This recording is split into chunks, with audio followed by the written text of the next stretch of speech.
알프레드 아들러는 개인 심리학의 창시자입니다. 프로이드, 융과 함께 심리학의 3대 거장으로 그렇게 손꼽히는 세계적인 그런 심리학자이죠. 1870년에 오스트리아 빈의 유대인 가정에서 태어났고 빈 대학교에서 의학을 공부하고 의사가 되었습니다.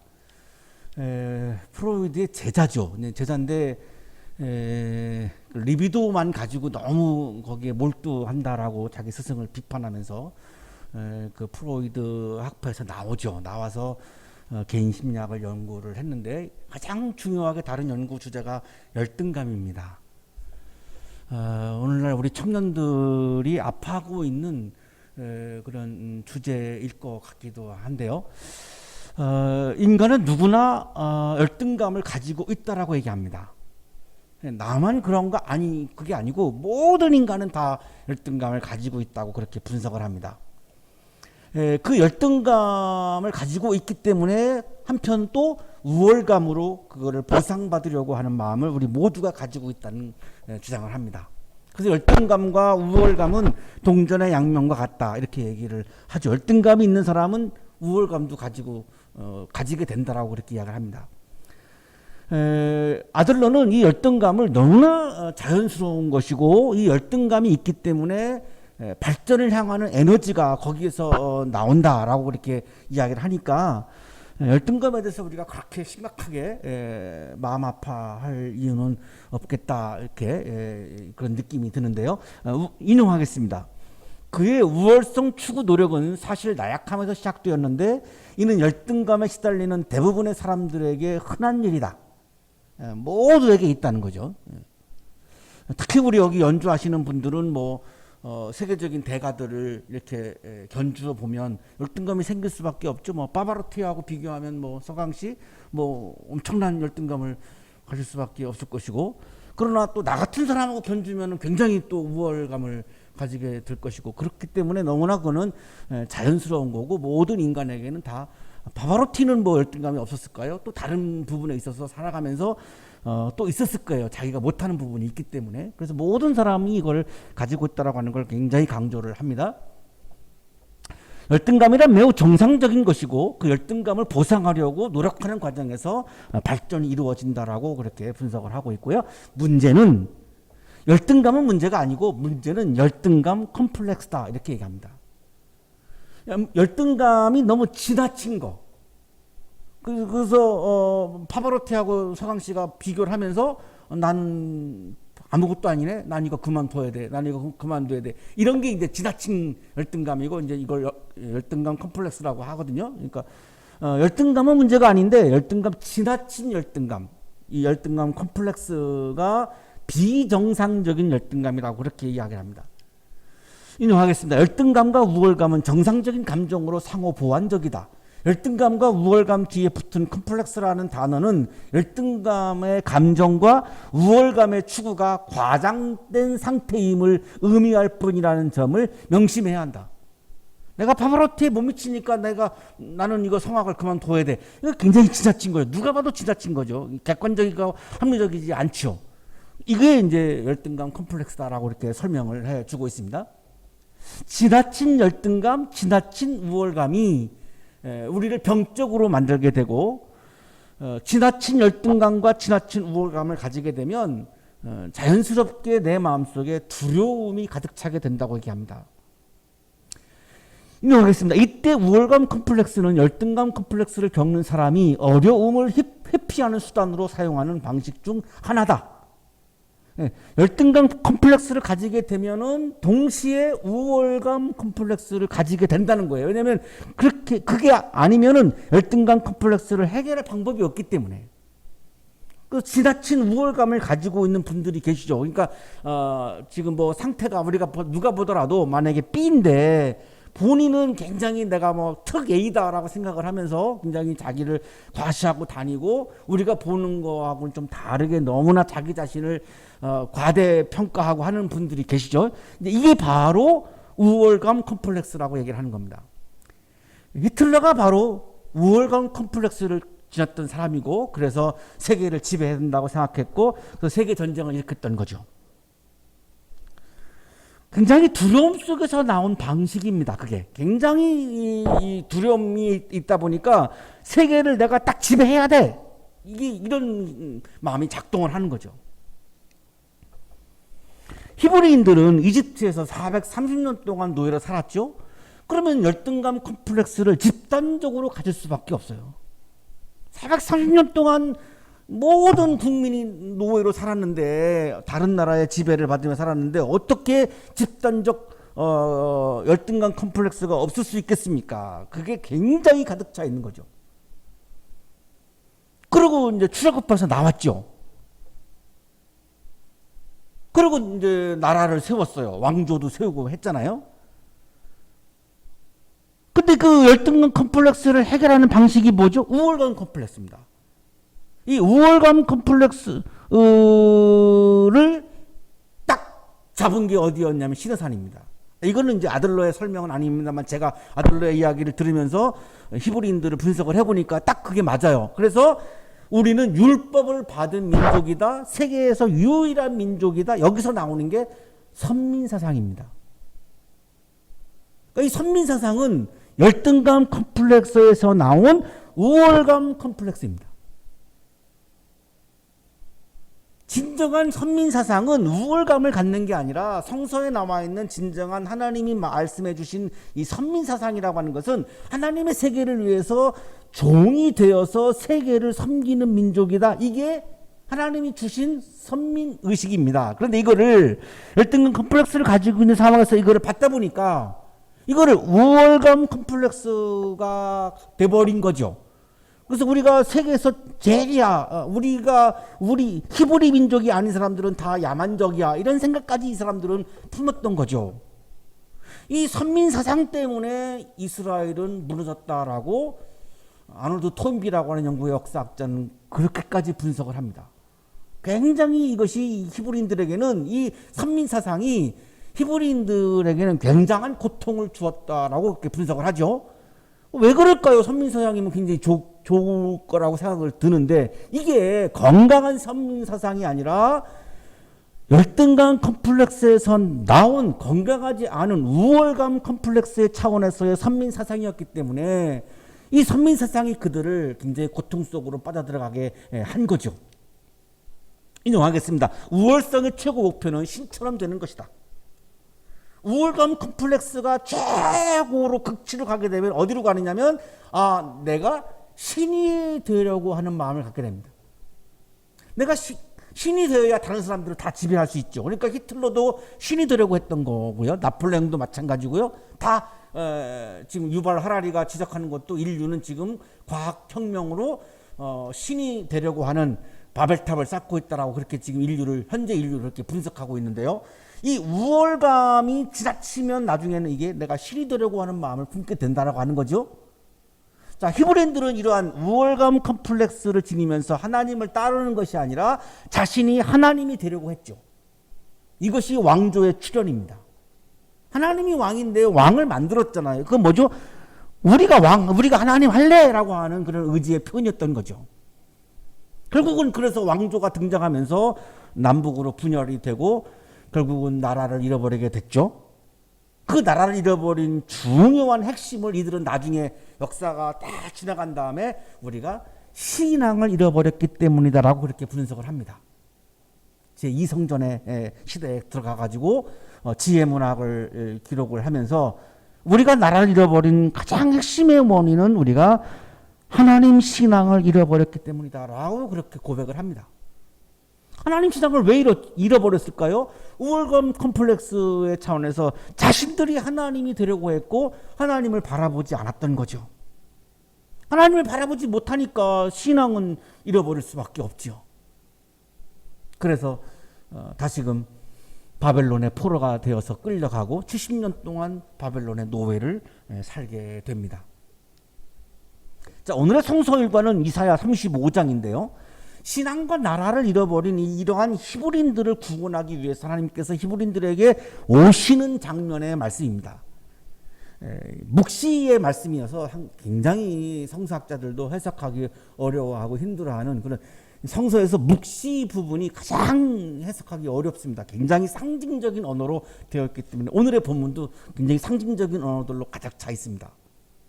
그러나 어쨌든 핵심은 뭐냐면 이렇게 나라와 신앙을 잃어버린 히브리인들을 구원하시기 위해서 히브리인들에게 오시는 하나님을 우리들에게 말씀해 주고 있는데요.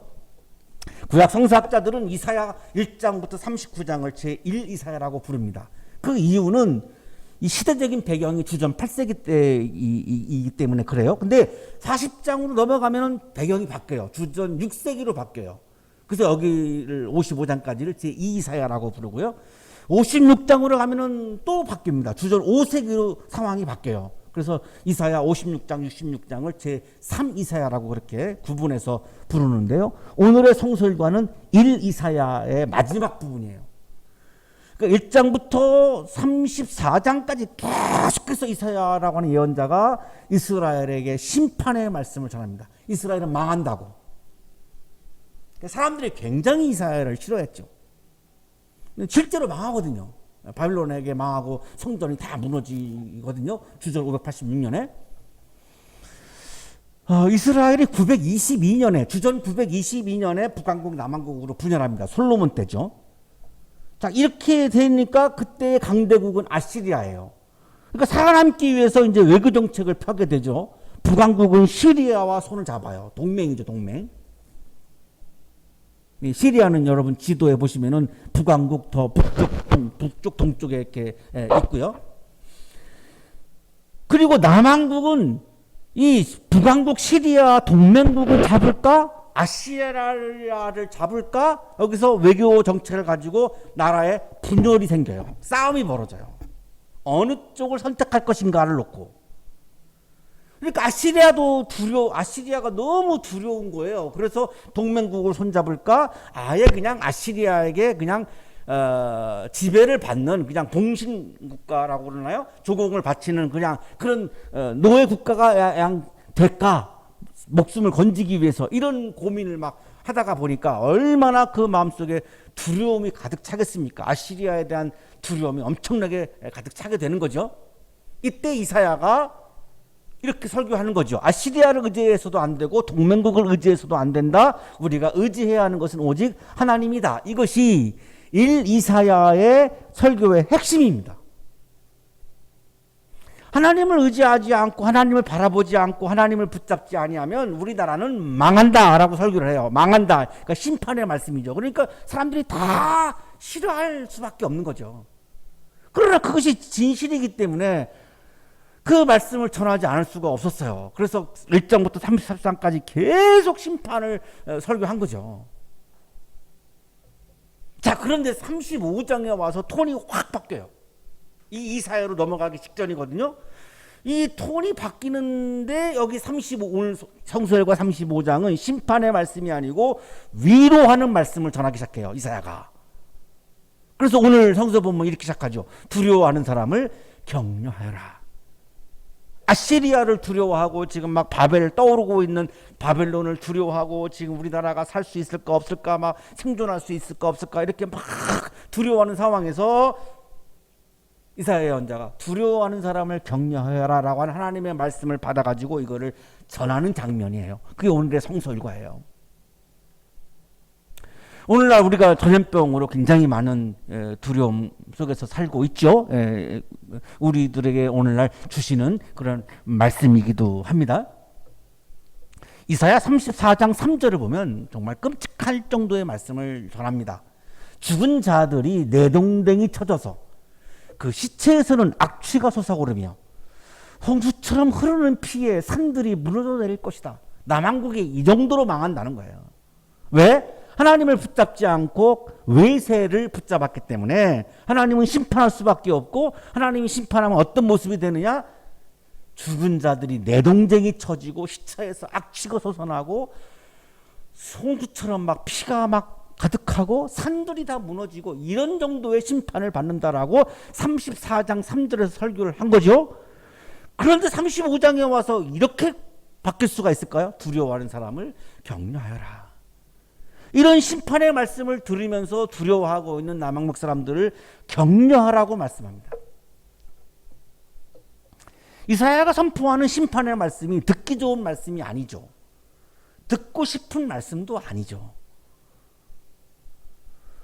이사야 예언자로부터 남한국 사람들은 좀 듣기 좋은 그런 좀 축복하는 좀 이런 좋은 듣고 싶은 말씀을 듣고 싶었겠죠. 그런데 이사야는 34장까지 계속해서 심판을 설교했으니까요.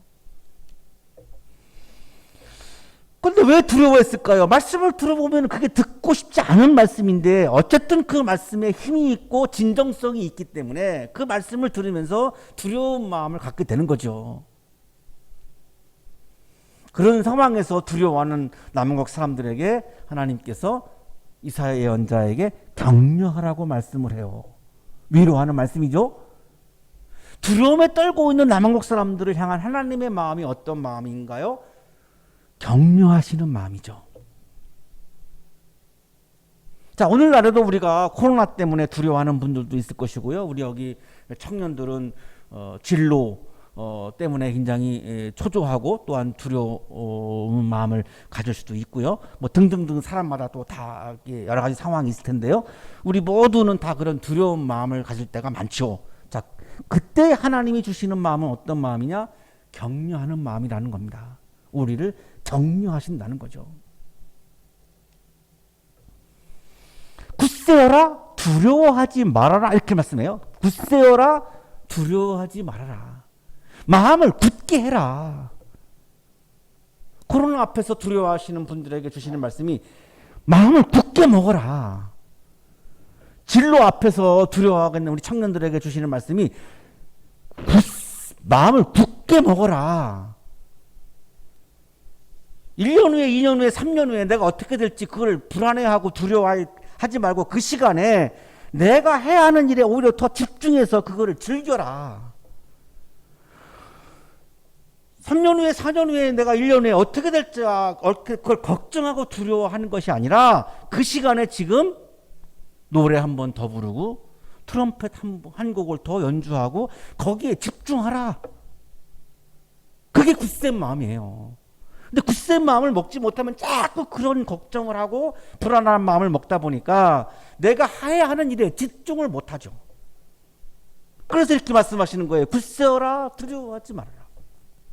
너희 하나님께서 복수하러 오신다. 하나님께서 보복하러 오신다. 무서운 말씀이죠.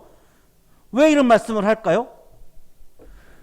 히브리인들이 지금 나라를 잃어버린 거는 누구로부터 나라를 잃어버렸습니까? 외세에 의해서 잃어버린 거죠. 외국의 강대국들의 물리적인 힘에 의해서 잃어버린 거죠. 그 나라들을 하나님이 보복하시겠다는 거예요.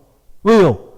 하나님의 보복이 아니고는 그 외세의 힘으로부터 이스라엘이 구원될 수 있는 길이 없어요.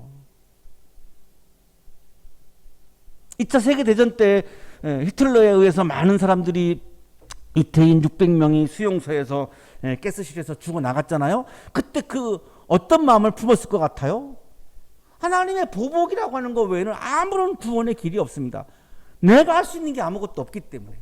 아마 그분들도 그 당시에 하나님의 보복을 기대하고 기도했을 것 같아요. 지금 여기도 이 장면도 그거예요. 하나님의 보복이 아니고는 그 강대국들을 물리칠 수도 없고 이길 수도 없고 어떻게 할 도리가 없어요. 그래서 이 말씀이 복음인 거죠. 하나님께서 보복하러 오신다. 어디에? 내가 고통받고 있는 그 삶의 자리에 오신다예요. 오신다. 오늘 말씀의 아주 가장 핵심이 뭐냐면 오신다입니다. 오신다. 하나님이 우리를 구원하시기 위해서 여기에 지금 여기에 역사 현장에 나의 삶의 현장에 오신다는 거예요. 하나님의 보복이 남한국 사람들의 한과 상처를 치유하고 두려움을 이기고 열등감 컴플렉스, 우월감 컴플렉스를 치유할 수 있는 유일한 길이기 때문에 이 말씀은 히브리인들에게는 정말로 위로의 말씀이요 복음이었던 거죠. 도교신학자 몰트만이 바로 이 장면 이사야 35장 4절 굳세어라 두려워하지 말아라 너희 하나님께서 복수하러 오신다. 하나님께서 보복하러 오신다. 여기 이 말씀을 근거로 오시는 하나님을 주장을 했습니다. 책 제목이 아예 오시는 하나님입니다. 한 군데만 인용하겠습니다. 희망의 하나님은 오시는 하나님이다. 여기 보면 35장 4절이라고 기록되어 있죠. 이사야를 말하는 거죠. 하나님이 그의 영광과 함께 오실 때 그는 온 우주를 그의 영광으로 가득 채울 것이며 모든 사람이 그를 볼 것이며 그는 죽음을 영원히 삼킬 것이다. 하나님은 우리의 고통, 우리가 두려워하는 거, 우리가 불안해하는 거, 우리가 아파하는 거를 그냥 모른 척 하시는 분이 아니라 그것을로부터 구원하시기 위해서 오시는 하나님이라는 겁니다. 어디에? 나의 삶의 자리에. 오셔서 뭐 하십니까? 이렇게 말씀하죠. 너희를 구원하여 주신다. 35장 1절에 보면 세 가지 지형이 나와요. 광야, 메마른 땅, 사막. 이사야 35장 1절입니다. 광야와 메마른 땅이 기뻐하며 사막이 백합화처럼 피어 즐거워할 것이다. 지금 나라를 잃어버리고 신앙을 잃어버리고 나라를 빼앗긴 상황이 뭐죠? 광야요, 메마른 땅이요, 사막인 거예요. 근데 거기서 어떤 일이 벌어지죠? 백합화가 피어난다는 거예요. 사막에서. 이건 있을 수 없는 일이죠.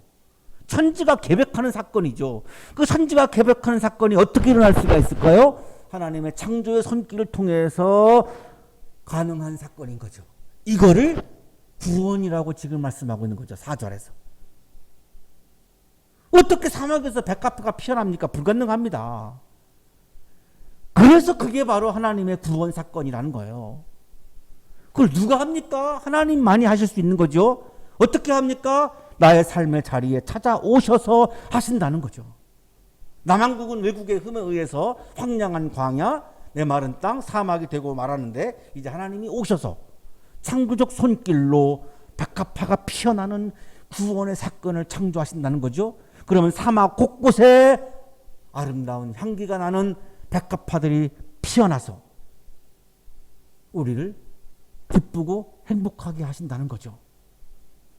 자, 그렇게 하나님이 오셔서 구원의 사건을 창조하면 어떤 일이 벌어지느냐를 말씀합니다. 눈먼 사람의 눈이 밝아지고 귀먹은 사람의 귀가 열릴 것이다. 히브리인들의 문제가 뭐였죠? 하나님을 바라보지 않았잖아요. 그리고 외세를 바라보았잖아요. 이거를 지금 눈먼 사람이라고 말씀하는 거죠. 눈먼 사람들이 이제 눈이 밝아져서 어떻게 될까요? 하나님을 바라보기 시작한다는 거예요. 귀먹은 사람은 뭐죠? 하나님의 소리를 듣지 않는 사람들이죠. 하나님의 소리를 마음에 채우지 않는 사람들이죠. 내 생각이 중요하고 내 이데올로기가 중요하고 내 철학이 중요한 거지 하나님의 소리는 나에게 아무런 의미가 없다라고 그거를 그냥 다 무시해버리는 사람이고 거부하는 사람들이죠. 그런데 하나님이 오셔서 구원의 사건을 창조하시게 되면 귀가 열린다는 거죠. 눈이 멀어서 하나님을 바라보지 못하고 외세만 바라보았던 눈들이 밝아져서 하나님을 바라보게 되고 귀가 먹어서 하나님의 창조적 발성과 하나님의 창조적 소리를 듣지 못하고 받아들이지 못했던 사람들의 귀가 열려서 하나님의 소리를 듣게 된다는 것이죠. 영어가 안 들리다가 어느 순간 딱 들리는 순간이 있잖아요. 음악이 나에게 막 그렇게 감동을 주는 소리로 안 들리다가 여러분 여기 전문가들이시니까 어느 날 그 깊은 세계에 내가 딱 들어가는 순간 있잖아요. 내가 딱 들리는 귀에 막 들려오기 시작하는 그런 것처럼 하나님의 소리가 나한테 아무런 의미가 없었던 말씀들이 나에게 막 사록사록 은혜의 말씀으로 막 다가오는 그 순간이 창조된다는 거죠. 구원의 사건이 시작되면 다리를 절던 사람들이 가슴처럼 뛰고 장애인들에게 치유의 사건이 일어난다는 말씀이죠. 말을 못하던 혀가 노래를 부를 것이다. 장애가 치유된다는 거죠. 광야에서 물이 솟겠고 사막에 시냇물이 흐를 것이다. 광야에서 물이 솟고 사막에서 시냇물이 흐른다. 생태 환경의 구원 사건이 펼쳐지기 시작한다는 거죠.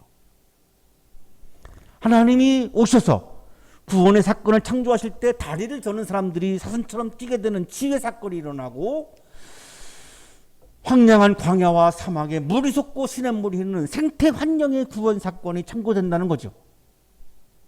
뜨겁게 타오르던 땅은 연못이 되고 사막이 연못이 된다는 거죠. 메마른 땅은 물이 쏟아져 나오는 샘이 될 것이다. 사막에서 막 물이 솟아오르고 승냥이 떼가 뒹굴며 살던 곳에는 풀 대신에 갈대와 왕골이 날 것이다.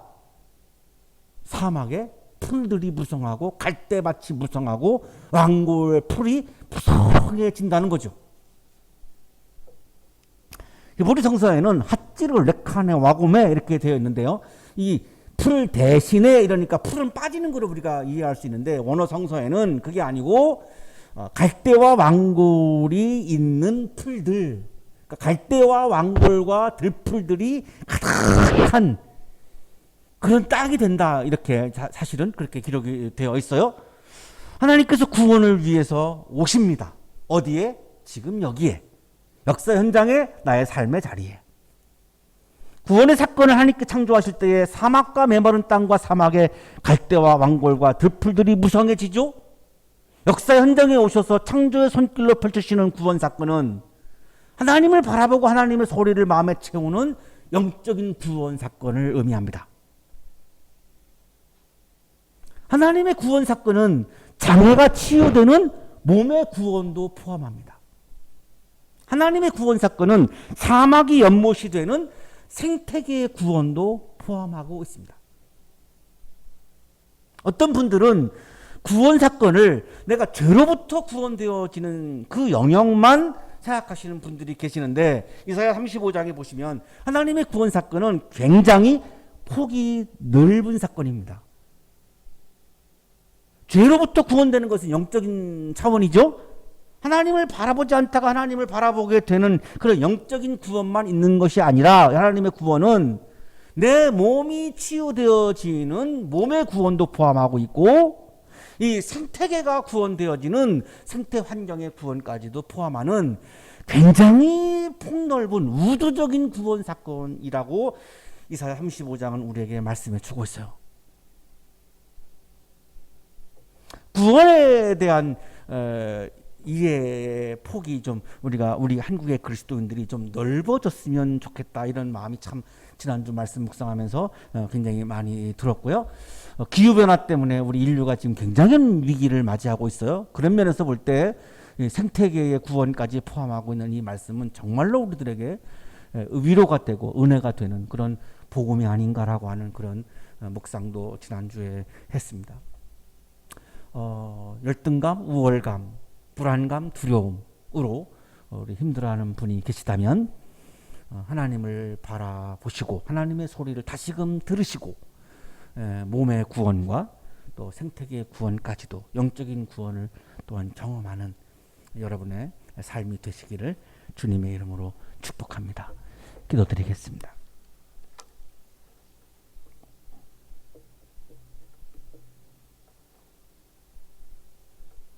거룩하신 주님,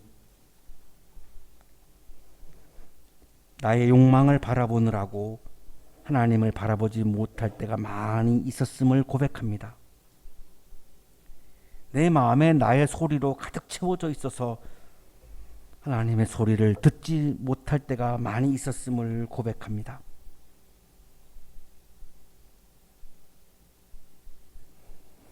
그런 상황에서도 하나님 나를 사랑하셔서 나를 구원하시기 위해서 나의 삶의 현장에 찾아오시는 주님을 사랑합니다.